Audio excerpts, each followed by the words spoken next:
नमस्कार, राजस्थान समता मंच में आपका स्वागत है। जिला कलेक्टर ने पुलिस से निकलवाया बाहर। जिला स्तरीय जन सुनवाई के दौरान बड़ा वाकया सामने आया। ज्ञापन देने आए यूथ फॉर स्वराज ऑर्गेनाइजेशन के कार्यकर्ताओं के द्वारा जिला कलेक्टर अभिषेक सुराणा को पहले तो गुलाब का फूल दिया गया, फिर ज्ञापन का पूरा पुलिंदा फाड़ते हुए निरंतर समस्या के समाधान नहीं करने का आरोप लगाते रहे। जिला कलेक्टर अभिषेक सुराणा के इशारे पर पुलिस ने कार्यकर्ताओं को बाहर का रास्ता दिखा दिया। गौरतलब है कि राजकीय मेडिकल कॉलेज से संबंधित राजकीय भर्ती अस्पताल में बायोमेडिकल वेस्ट निस्तारण में हो रही लापरवाही को लेकर कई बार ज्ञापन लग चुके हैं, लेकिन नतीजा सिफर निकलने पर यूथ फॉर स्वराज के कार्यकर्ताओं ने नया तरीका निकालते हुए इस तरह कलेक्टर के सामने ज्ञापन को फाड़ दिया। सामाजिक कार्यकर्ताओं ने आरोप लगाते हुए कहा कि कंपनी से मिली भगत कर पीएमओ, सीएमएच और डीएम सरकार को चूना लगा रहे हैं। से चूरू जिले के अंदर करोड़ों रुपए का भ्रष्टाचार हुआ है। इसमें कहीं ना कहीं कलेक्टर साहब भी इनरोल हैं। इसके लिए हमने ये कागज उनके साथ है। सर, हमें पूर्ण शक है कलेक्टर साहब अगर भ्रष्टाचार में लिप्त नहीं होंगे तो वो कार्रवाई करते कंपनी पे। प्रभारी मंत्री को हमने ज्ञापन दिया, उन्होंने 2 दिन का टाइम दिया था, लेकिन कोई कार्रवाई नहीं हुई। इससे पहले कलेक्टर साहब को 20 बार ज्ञापन दे चुके हैं, आज तक कोई कार्रवाई नहीं हुई। क्या नाम है आपका? उनके सामने हमने डॉक्यूमेंट्स रख दिए। सर, ये भ्रष्टाचार हो रहा है। क्या नाम है आपका? अनिल चौधरी।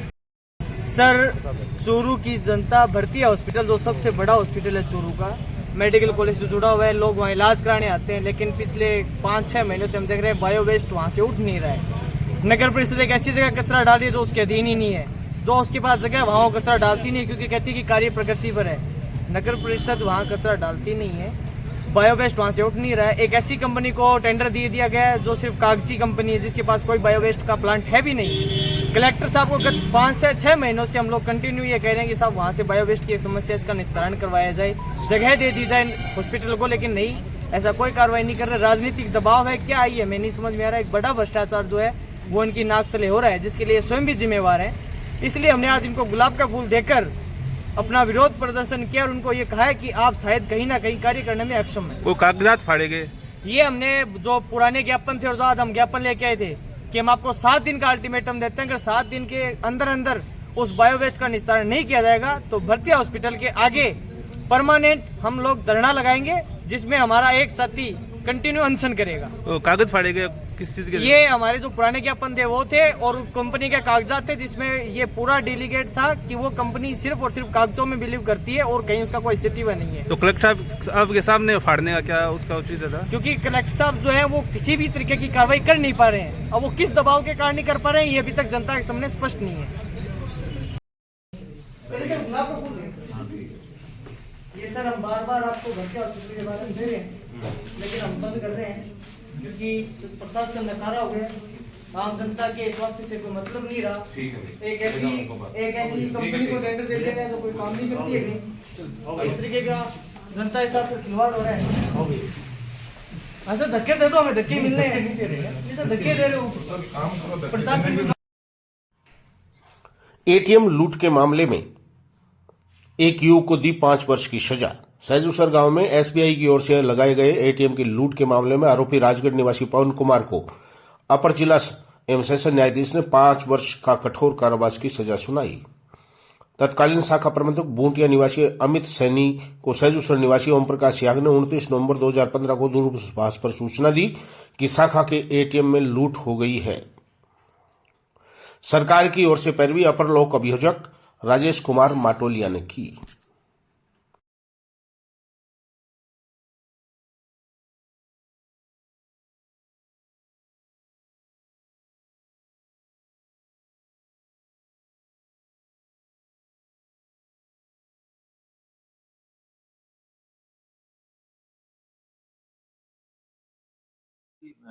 जो एनडीपीएस का मामला है, 9 किलो डोडा पोस्त जो 2 व्यक्ति थे, हुकमचंद और जगसीर, तो इनके पास 9 किलो डोडा पोस्त जब नाकाबंदी की गई थी रतन नगर थाने की तरफ से 20/9/2015 को NH 65 पे, उस समय एक मोटरसाइकिल पे ये 2 व्यक्ति आ रहे थे, जिनके बीच में एक प्लास्टिक का कट्टा रखा था, जिसको पुलिस वालों ने रोका, उनसे पूछताछ की तो जब पता किया तो उसमें डोडा पोस्त 9 किलो डोडा पोस्त था।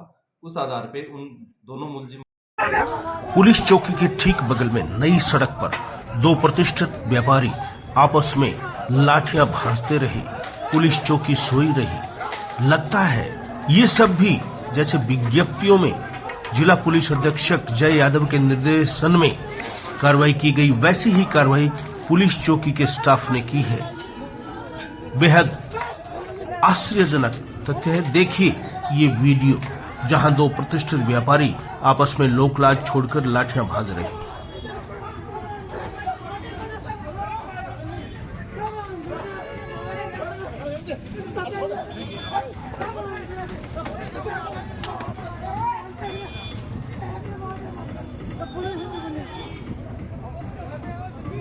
रामसरा गांव के आम रास्ता खुलवाने के लिए प्राइवेट बस यूनियन के जिलाध्यक्ष रणवीर सिंह कस्बा के नेतृत्व में जिला कलेक्टर को ज्ञापन सौंपा गया।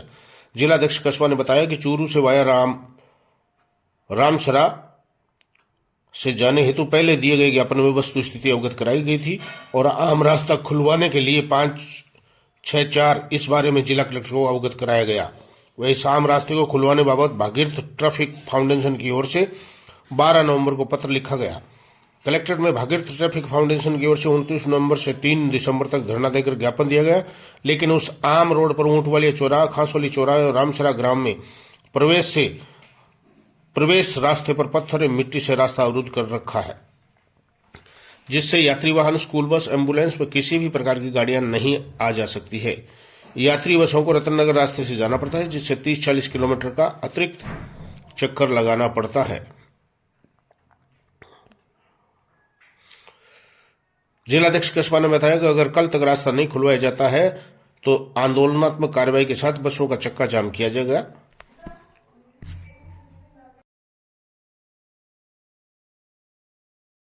भी हम उनके खिलाफ कार्रवाई करेंगे। मेरी एक गाड़ी सीज है, अभी परिवहन निरीक्षक ने की है मेरी गाड़ी जो अवैध थी, तो आगे मैंने सारी गाड़ियों के कागजात मेरे कंप्लीट है, वो अपनी कानूनी कार्रवाई उन्होंने की है तो की है, ठीक है।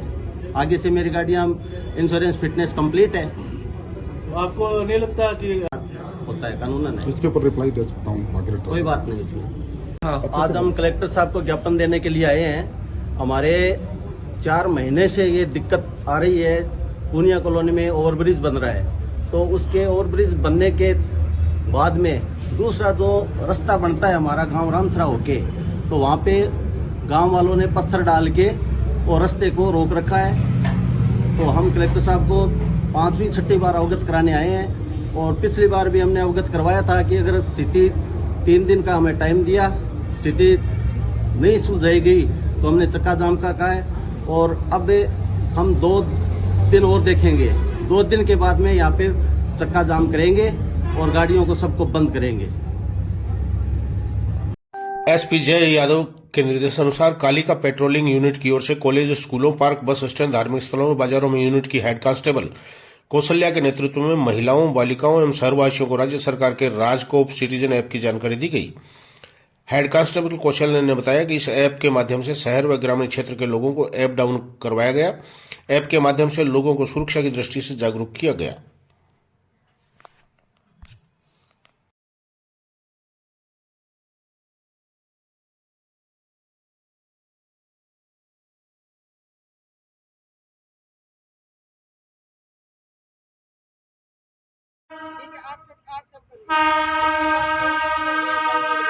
बताओ तो राजकोट सिटीजन ऐप है, ये आपकी सुरक्षा के लिए चलाया गया। Rajkot citizen app download play store में जाके करोगे, नीड हेल्प से एक फीचर आएगा, ठीक है। उस पर आप जाके क्लिक करोगे तो आपकी रिक्वेस्ट चली जाएगी सीधे पुलिस हेडक्वार्टर जयपुर जाएगी। वो लोग कॉल करेंगे, कॉल करके आपकी लोकेशन पे आपके पास पुलिस। हाँ जी मीना जी, ये मैम ट्राई के लिए डाली थी कि ये काम कर रहे हैं या नहीं कर रहे हैं। आप क्लोज कर लो। हाँ जी जी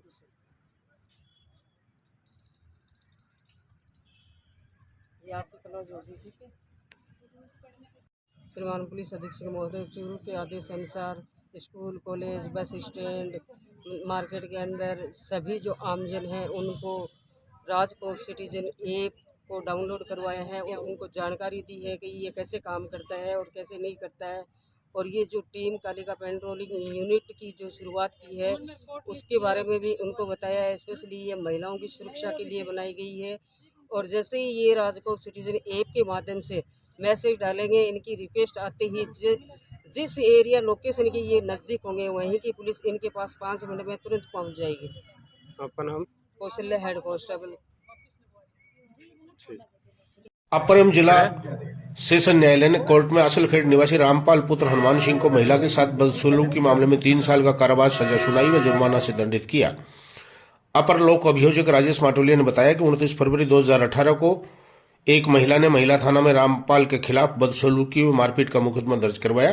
पुलिस ने रामपाल को गिरफ्तार कर न्यायालय में चालान पेश किया, जिस पर अपर जिला एवं सेशन न्यायाधीश राजेंद्र चौधरी ने पत्रावली पर आए मौखिक व दस्तावेज साक्ष्य व सबूतों का गहन अध्ययन अवलोकन कर दोनों पक्षों की बहस सुनकर उक्त प्रकरण में आरोपी रामलाल को धारा 354 आईपीसी में 2 वर्ष के कारावास व जुर्माने से दंडित किया।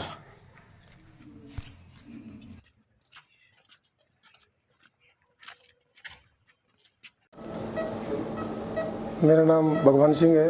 मैं बोलूसर का रहने वाला हूँ, चूरू के नजदीक है। जिला मुख्यालय चूरू में अब हो रहा है स्थायी पेसमेकर का सफल प्रत्यारोपण। जो हार्ट जिला मुख्यालय चूरू के पंखा रोड स्थित यहाँ पे हॉस्पिटल में चूरू हॉस्पिटल में उन्होंने डॉक्टर साहब ने बोला कि चेक करके पेसमेकर का सफल प्रत्यारोपण डालना पड़ेगा किया जा तो रहा फिर है। उन्होंने एक बार टेम्परेरी पेसमेकर डाला और उसके बाद में जब बोला कि ठीक करने के लिए